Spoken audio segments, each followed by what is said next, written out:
नमस्कार, मी पंजाब डक. सांगायचं झालं तर पूर्व विदर्भ, पश्चिम विदर्भ, दक्षिण महाराष्ट्र, उत्तर महाराष्ट्र, कोकणपट्टी, खानदेश दररोज वेगवेगळ्या भागामध्ये पाऊस पडत जाईल म्हणून हे प्राथमिक स्वरूपात अंदाज घ्यायचा आहे. पण काय झालं, हे करत असताना मला उत्तर महाराष्ट्रातल्या शेतकऱ्याचे फोन आले. उत्तर महाराष्ट्रामध्ये नंदुरबार जिल्हा, धुळे जिल्हा, जळगाव जिल्हा, नाशिक, येवला, निफाड, त्याच्यानंतर संगमनेरचे काय आले, श्रीरामपूर, त्याच्यानंतर कोपरगाव, त्या भागातले बरेच फोन आले की आमच्या भागामध्ये पाऊसच नाही, तुमच्या तिकडे पडतोय, फक्त पिकांना पाहिजे तसाच पडतोय. तर मग पाऊस कधी येईल? तर उत्तर महाराष्ट्रासाठी खास करून एक आनंदाची बातमी की उत्तर महाराष्ट्रामध्ये 15 ऑगस्ट पासून ते 22 ऑगस्टच्या दरम्यान जोरदार पाऊस पडणार आहे. म्हणजे तिकडं ना तुम्हाला सांगतो 16, 17, 18, 19च्या नंतर चांगला अतिवृष्टी देखील काय काय ठिकाणी होणार आहे, मुसळधार होणार आहे. आणि त्यांचे फोन आले की आमच्या विहिरीला पाणी आलं नाही. तर ह्या पावसामध्ये तुमचा हा पाऊस निर्णायक ठरणार आहे. विहिरीला देखील तुमच्या पाणी येणार आहे, वडी नाली देखील वाहणार आहेत. म्हणून उत्तर महाराष्ट्रातल्या शेतकऱ्यांनी हा अंदाज लक्षात घ्यायचा.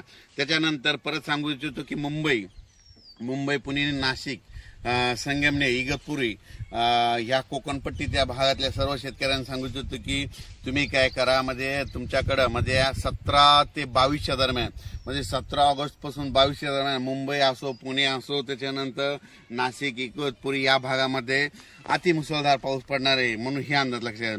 मुंबईला देखील म्हणजे असा पाऊस पडेल की तिथलं काही ठिकाणचं म्हणजे पाणी साचण्याची शक्यता आहे. म्हणून हा मुंबईकरांनी खास करून हे म्हणजे 17 ते 22चा अंदाज लक्षात घ्यायचा. त्याच्यानंतर पुण्याकडे खूप पाऊस पडत असल्यामुळे तिथलं परत त्या नद्याला पाणी येणार, परत तळ्यांचं पाणी सोडावं लागणार. त्याच्यामुळे परत पूर परिस्थितीमध्ये सांगली, कोल्हापूरकडे तिकडे परत पूर परिस्थितीला सामोरं जावं लागणार. म्हणून तिकडे देखील नद्याला पाण्याला पूर येणार आहे. म्हणून हे अंदाज सांगली, सातारा, कोल्हापूर या शेतकऱ्यांनी लक्षात घ्यायचं. त्याच्यानंतर राज्यातल्या सर्व मराठवाड्यातल्या शेतकऱ्याला सांगू इच्छितो की मराठवाड्यामध्ये आज देखील म्हणजे 10 ऑगस्ट पासून ते 13 ऑगस्टच्या दरम्यान म्हणजे मराठवाड्यामध्ये परभणी जिल्हा झालं, नांदेड जिल्हा झालं, हिंगोली जिल्हा झालं, लातूर जिल्हा झालं, धाराशिव जिल्हा झालं, बीड जिल्हा झालं, जालना जिल्हा झालं, त्याच्यानंतर संभाजीनगर ह्या भागामध्ये आणखीन असा दररोजच म्हणजे पाऊस सुरू राहणार आहे. म्हणजे असं एकदम मराठवाड्यातला पाऊस आता एकदम असा बंद होणार नाही. आणि सगळ्यात महत्वाचं सर्व शेतकऱ्यांना महाराष्ट्रातल्या सांगू इच्छितो की राज्यामध्ये मागच्या महिन्यात कसं समजा थोडी उघाड दिली होती, खंड म्हणजे 10-15 दिवस पाऊस पडला नव्हता. तर हे ऑगस्ट महिना संपूर्ण पावसाचाच जाणार आहे, याच्यात उघाड भेटणार नाही. म्हणून शेतकऱ्यांनी काय करायचं, जशी वेळ भेटत तर काय होणार आहे की सकाळी 9 ते दुपारी 2च्या दरम्यानपर्यंत थोडं हवामान कोरडं राहील, ऊन पडणार आहे. तितक्यामध्ये तुम्ही काय करा, ह्या 14 तारखेपर्यंत शेतकऱ्यांनी कामं करून घ्या. कारण की 15च्या नंतर राज्यातला पाऊस वाढतच जाणार आहे. 15च्या नंतर परत सांगायचं तर पूर्व विदर्भ म्हणजे 16 तारखेपासून तर 22 तारखेच्या दरम्यान पूर्व विदर्भात देखील खूप मोठा पाऊस राहणार आहे.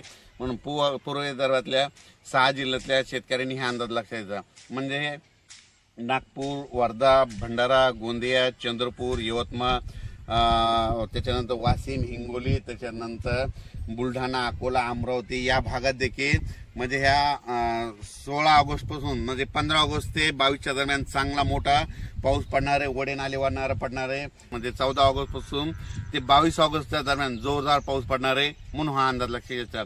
अचानक वातावरणात बदल झाला तर उद्या एक लगेच मेसेज दिला जाईल. आणि शेतकऱ्याला सांगू इच्छितो की दररोज एक अंदाज दिला जाईल. धन्यवाद.